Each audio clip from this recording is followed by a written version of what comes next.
What you're about to see is a real-life story, taken from the files of the police racket and bunko squads, business protective associations, and similar sources all over the country. It is intended to expose the confidence game, the carefully worked out odds by which confidence men take more money each year from the American public than all the bank robbers and thugs with their violence. Braddock. Captain Braddock. Ready.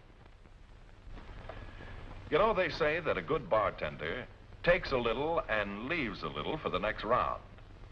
Alias John Riley based his whole racket on that theory. It was one of the smoothest operations ever brought to our attention, and he was most difficult to apprehend. Riley's appearance was very disarming. He looked about like one of your neighbors, or the man you work with at the office.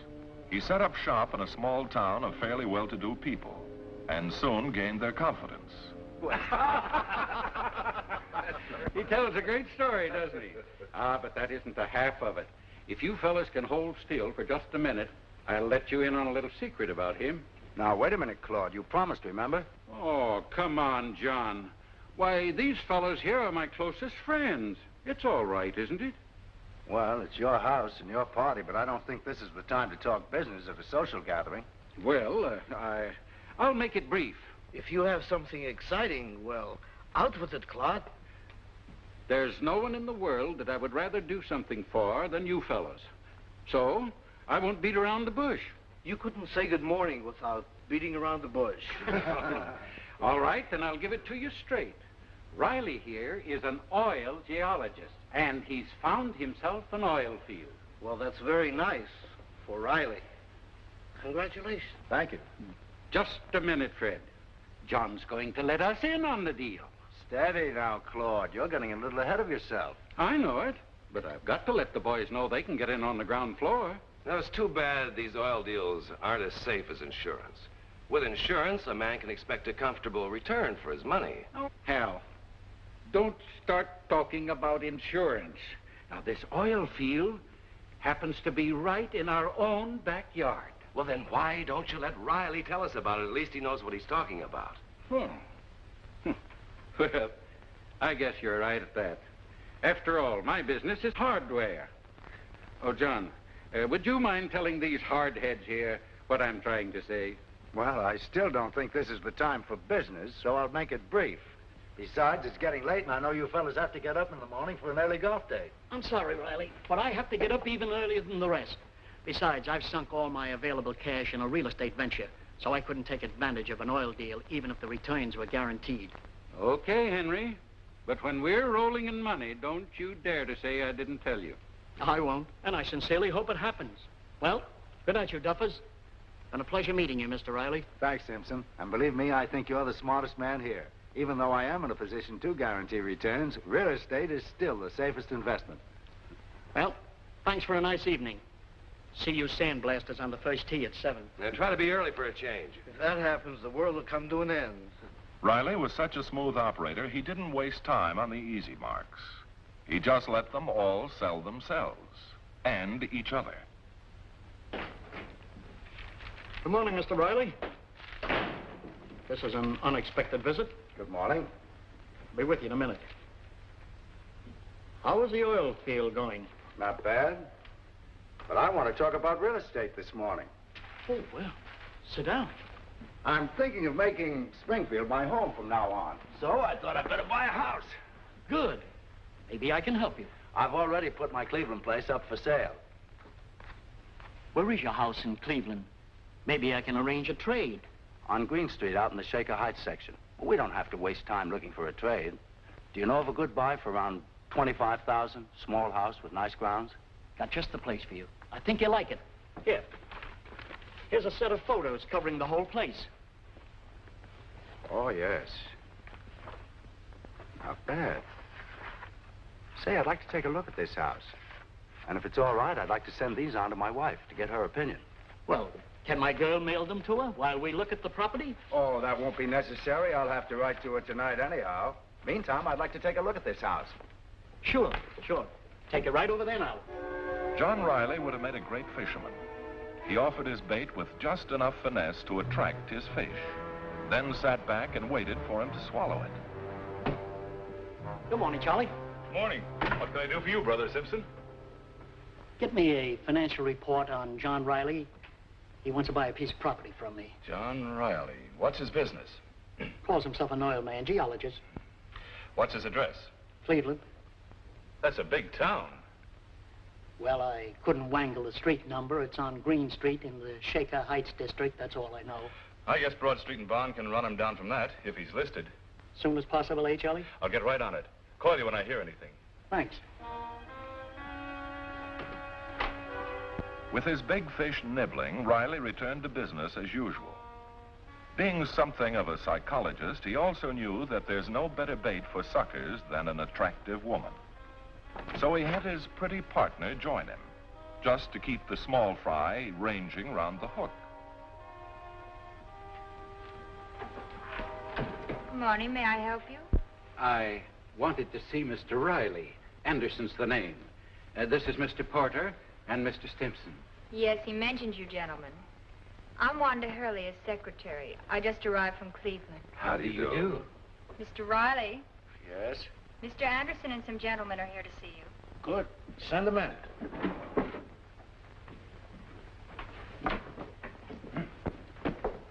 Good morning, gentlemen. Good morning. I just happened to run into Hal and Fred, and they asked if they might come along. Of course. Say, grab a seat for 1 minute, will you, fellas? I'm just finishing my final geological survey. I'm not so sure.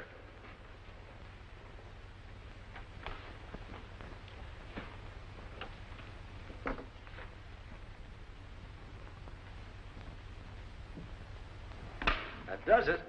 This field is a natural. Do you really think so? I'd stake my reputation on it.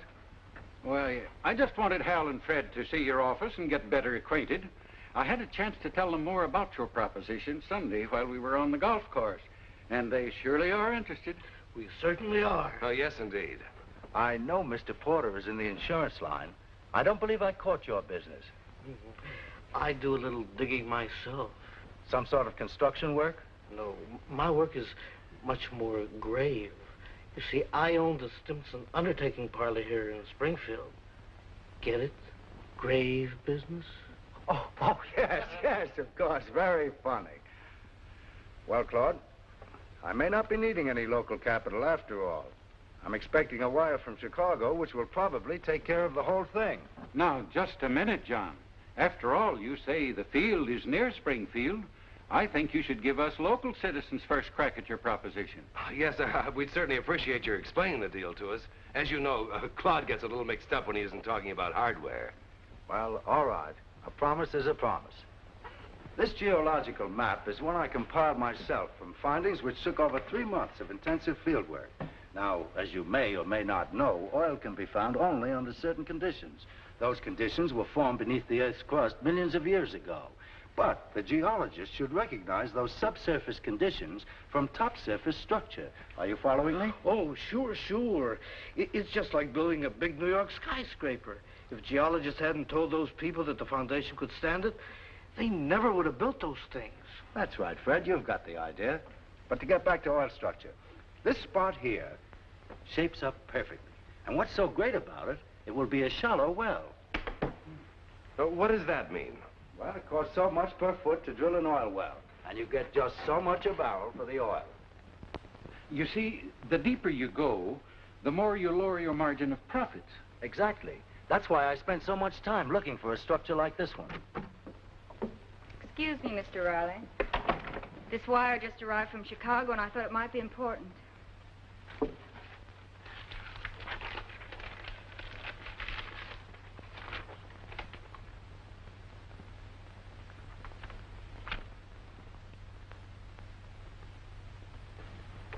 Will there be any answer, Mr. Riley? No, that'll be all, Miss Hadley.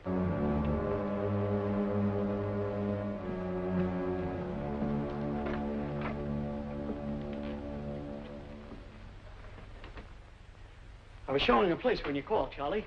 That report on your man Riley came in this morning. Oh, that. Listen to this. John Francis Riley, geologist, 2119 Green Street, Cleveland. Educated, Cleveland Public Schools, Texas A&M.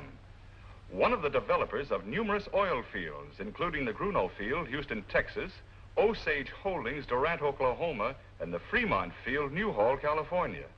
They give him a credit rating of close to $250,000. I guess I'd be safe selling him a piece of property. And investing a few dollars in his oil deal. That's what you had in mind, wasn't it, Brother Simpson? Well, I might look into it on the strength of that. Let me know what you find out. Got a few idle dollars myself I'd like to put to work. I'll do that, Charlie. Thanks for the report. Well, there'll be a small fee for this service. I'll charge your account with it. Yeah, there generally is. I often wonder how you bankers weather a hard winter. Riley, the master fisherman, knew when his big fish was nibbling and just when to set the hook. Can I call you back? Okay, bye. Sit down, Mr. Riley. Say, I got a good reaction from my wife on that property. How much would a 90-day option cost me? Option? Well, yes, I'd like to have her come down and take a look at the place. You know how women are. I'm almost certain I can hold on to that place for you. The owners are not that anxious to sell. No, I'd rather be positive. Let me give you my check for $500. We can deduct it from the purchase price. I'll make it out to you, and then if by any chance she doesn't like the house, I'll merely forfeit the money and you can keep it for your trouble. Believe me, I don't think there's 1 chance in 10 I wouldn't be able to hold on to that place for you. But if you'd rather to keep peace in the family, we'll handle it that way. That'll be fine. Oh, I've been giving that oil deal of yours a lot of thought. And now that I've cleaned up my own real estate deal, I might invest some money with you. I don't know that you can, Henry. It all depends on how much the boys want to put up. They're pretty eager, as you know. Then I have a Chicago group on my neck. Yes, I know, but I have $20,000 just lying in the bank, and if you think there's a chance, I'd sure like to make an investment. Well, I don't like to see you lose out just because you were more cautious than the others. We're having a meeting tomorrow, and I'll put it up to them. Well, you'd certainly be doing me a great favor. And, of course, you get the same deal as the boys. My personal guarantee that you get your money back if we don't strike oil. That's fine. Just fine. Here's the check.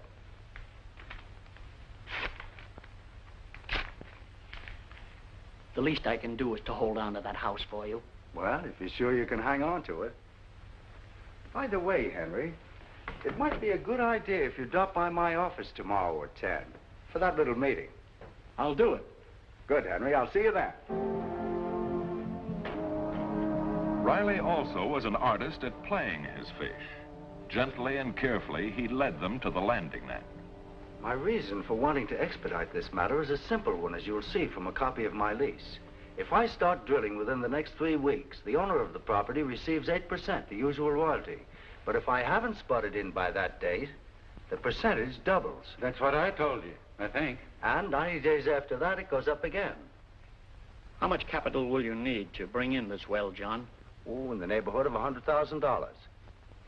That's a pretty rich neighborhood for my blood. That much, John?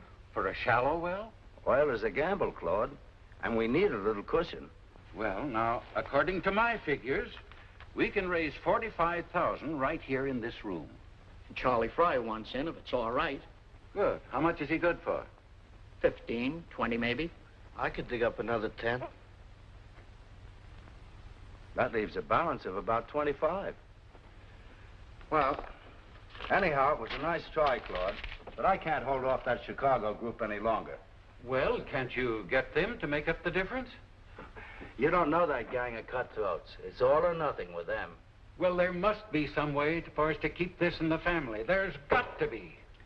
How about setting aside a block of stock for the small investor, say in units of $100? Oh, Yeah, sure, there's a good idea. We wouldn't That ought have to a work. bit of trouble doing that, not in this town. The small investor has always been a headache in a deal like this. They never fail to cause trouble. Look, we can raise the rest of this capital among our friends, people we know.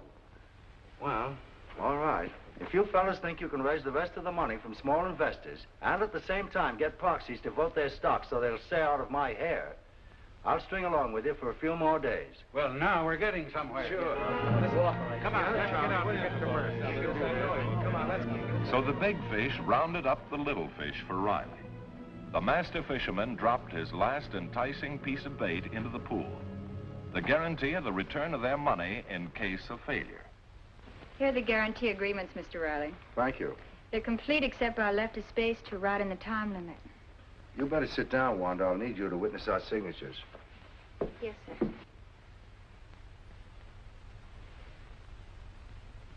Here are the agreements, gentlemen, if you care to look them over.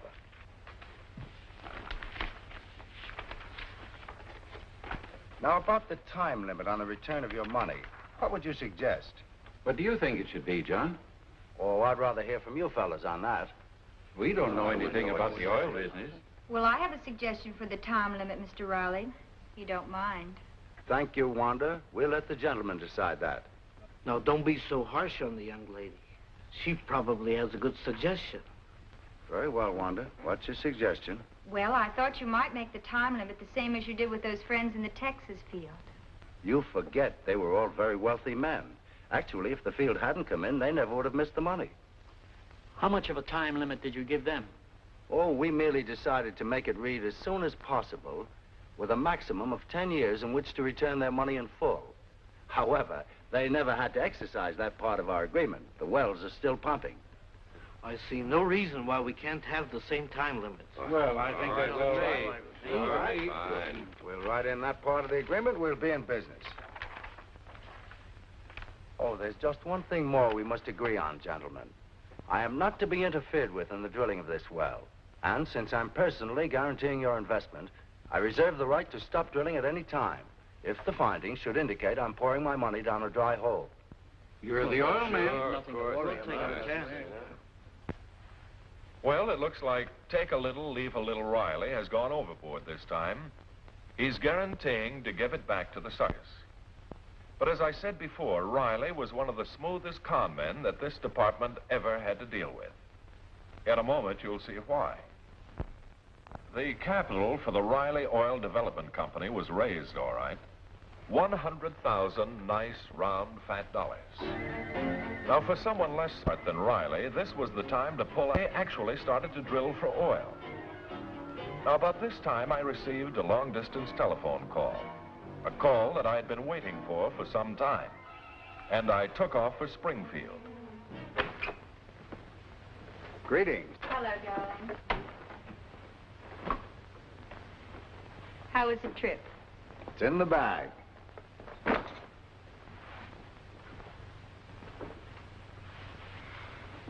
Aren't you going to kiss me? Why? I've only been gone 24 hours. Sometimes 24 hours can seem a long, long time.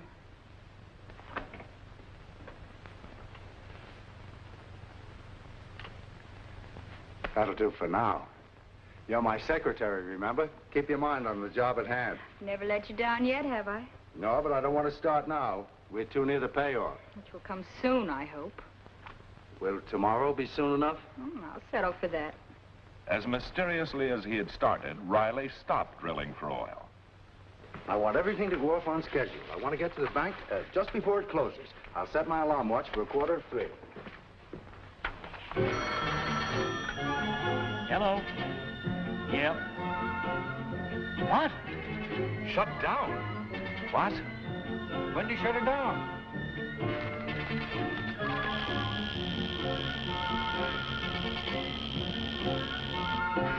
Sheriff, excuse me. I know, the oil well shut down. Suppose we check in on this, Mr. Riley, huh? Oh, thanks. Close up shop. Get the baggage from the hotel and meet me at the station at 3:15. I'll be there. And don't leave anything lying around in case of fire. Oh, don't worry.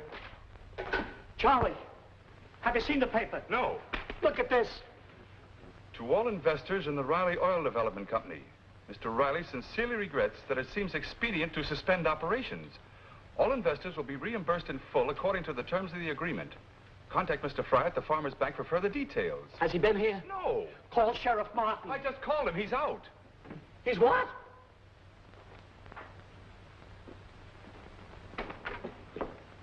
We're looking for John Riley. Well, he's not in. If you're investors in the company, contact Mr. Fry at the bank, and you'll all be paid in full. And here's a letter of regret. I'll take that letter, Sheriff. And now let's hurry over to the bank with Miss Hurley here.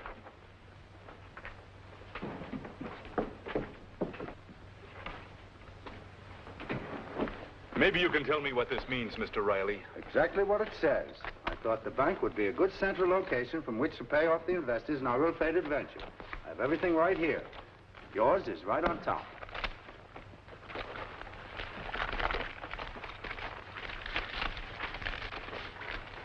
Good afternoon, gentlemen. Government bonds? If we'd have wanted to make an investment in defense bonds, we could have bought them ourselves. Perhaps that's what you should have done, gentlemen. You're both under arrest. You may have a little trouble making it stick. I think you'll find our transaction perfectly legal. You may be right, but we'll let the courts decide that. I don't think the courts will find any loophole in my contract with my investors. It merely calls for the return of their money in case the field does not come in. I've returned their money. You mean 75% of it? These bonds were purchased recently. They're not worth the face value until they mature. And we'll have to wait 10 years. It is exactly the time limit of my responsibility under the terms of our contract, remember? Leaving you with an immediate profit of 25%, which isn't bad in any line of business. Except for one thing, Cartwright. You happen to be in the wrong business. Cartwright? Yes, that's just one of his names, his real one, I think. He has several others that he uses from time to time. But I don't understand. We had this man investigated, and the report was all right. Yes, here it is. They gave him a very high rating. Oh, this is a report on a legitimate geologist who lives in Cleveland. A very successful man by the name of John Francis Riley. Any good grifter would have used his name as an alias, particularly if he wanted a report made on his financial standing. I'm certainly not responsible for this similarity in names, nor for the fact that they investigated me. No, for the fact that it happened several times before in Texas and in Oklahoma. Well, I fell for it all right. Well, it may turn out to be a very good thing after all. Because if it hadn't been for that report, we might never have located this man or even had a charge to hold him on. Well, if I may ask, what charge are you holding me on? Impersonating another with intent to defraud. And that's a felony in this state. Yes, but how did our request for this financial report help? Well, he covered his tracks pretty well in his past performances, but the pattern was usually the same. He always selected a geologist with a very good financial background. Now, after his last little caper, we asked the Bond and Broad Street Agency to notify us any time a report was requested on a wealthy geologist. It was a long wait. And this was it. Fortunately. Well, that's all, Sheriff. Oh, can you hold the two of them until I make arrangements for transportation? I think I can hold them all right. Good. Well, we certainly thank you, Captain. Well, that's all right. I'll try and get back the rest of your money, gentlemen. Or I should say what's left of it. Oh, just in case you gentlemen desire any more government bonds, might I suggest that you buy direct from the manufacturer and eliminate the middleman? You know, there's an old saying that it's best to do business with an old and established firm. Uncle Sam. I was able to fulfill my own personal guarantee to Walter Cartwright, alias John Riley. He's now serving 10 years. But we're not always so lucky. There are still many master fishermen throwing their bait out for suckers. That's why you, the public, must constantly be on your guard. Otherwise, it could happen to you.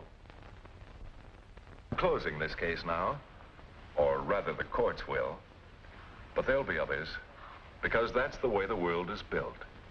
Remember, there are people who can slap you on the back with one hand and pick your pocket with the other. And it could happen to you.